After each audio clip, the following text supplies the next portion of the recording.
지금까지 설탕의 역사와 다양한 설탕의 종류에 대해 알아봤습니다. 그런데 지금도 여전히 설탕 이꼴 건강의 적이라는 생각이 드는 것도 사실입니다. 하지만 알고 보면 우리가 먹는 모든 식품엔 각각의 효능과 부작용이 있습니다. 그리고 그건 설탕도 마찬가지인데, 그렇다면 설탕이 가진 놀라운 힘, 지금 바로 알아보겠습니다. 천연 당분인 설탕은 3대 영양소인 탄수화물의 원천으로 성장과 뇌 활동에 꼭 필요한 필수 에너지원입니다. 먹으면 금세 혈당으로 전환돼 우리 몸에 에너지를 공급해줍니다. 그래서 기력이 없을 때 포도당 주사를 맞거나 등산이나 마라톤을 하다 지치면 사탕이나 초콜릿을 먹는 것도 바로 이 때문입니다. 아, 나 당 떨어졌나봐. 손 떨려. 이렇게 우리 체내에 당이 모자라면 현기증이 생기고 이유 없이 짜증이 나며 심장박동이 증가할 정도로 우리 몸에 당은 꼭 필요한 존재입니다. 우리가 즐겨 먹는 대부분의 요리에 설탕이, 그것도 아주 많이 들어갈 정도로 아주 중요한 조미료이기도 합니다. 그런데 언제부터 설탕은 나쁜 음식의 대명사로 알려지게 된 것일까? 설탕의 문제점을 처음 제기한 사람들 중 하나는 바로 영국의 영양학자 존 유드킨입니다. 그는 1972년 설탕의 독이라는 책을 내며 설탕의 유해성에 대한 내용을 세상에 알렸습니다. 설탕을 먹인 쥐와 먹이지 않은 쥐를 가지고 실험을 했더니 설탕이 심장병과 비만 등을 일으켜 설탕을 먹은 쥐의 치사율이 훨씬 높았다는 것입니다. 그리고 이후 설탕에 대한 유해성은 대대적으로 퍼져나갔고 설탕 이꼴 건강의 적이라는 인식도 자리를 잡게 됩니다. 실제로 많은 전문가들은 설탕은 뇌의 중독 중추를 자극해 갈수록 더 많은 양을 먹어야 뇌를 만족시키는 설탕 중독에 빠질 수도 있다고 경고합니다.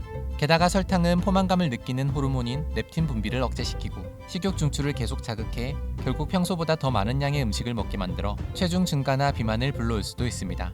뿐만 아니라 당뇨, 고혈압, 피부 트러블, 면역력 저하 등 설탕엔 여러 가지 부작용이 있습니다. 하지만 이건 설탕의 성분 자체에 문제가 있기보다는 설탕을 과잉 섭취, 그러니까 많이 먹었을 때 생기는 문제라는 것입니다. 설탕은 인체의 생명과 활력을 유지하는 데 꼭 필요한 필수 물질인데 중요한 건 적당히 잘 먹어야 한다는 점입니다. 설탕 역시 여러 가지 효능을 가지고 있습니다. 그중 하나가 바로 단기 기억력을 올려준다는 것입니다. 사람의 기억력이 감퇴되는 여러 가지 이유 중 하나는 글루코스라는 녀석 때문인데, 설탕은 뇌 속에서 순환하는 글루코스를 차단시켜 단기 기억력을 향상시켜주는 데 효과가 있다고 합니다. 실제로 영국의 한 대학에서 실험을 해봤더니 설탕이 들어간 음료를 마시면 단기 기억력을 올려 벼락치기 공부에 어느 정도 도움이 됐다고 합니다. 또 아이들이 다쳤을 때 물 대신 설탕물을 먹게 하면 아이들이 통증을 덜 느끼게 하는 데 도움을 줄 수 있으며 딸꾹질을 할 때도 설탕을 먹으면 도움이 된다고 합니다.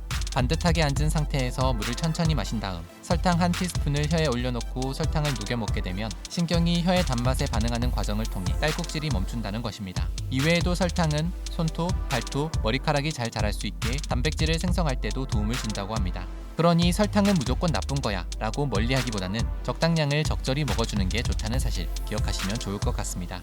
특히 달콤한 간식이 당길 땐 오후 3시에서 4시 사이, 이때가 당을 조절하는 인슐린이 가장 많이 분비돼 당이 우리 몸에 천천히 흡수된다고 하니 간식 타임으로 활용해 보시면 좋을 것 같습니다.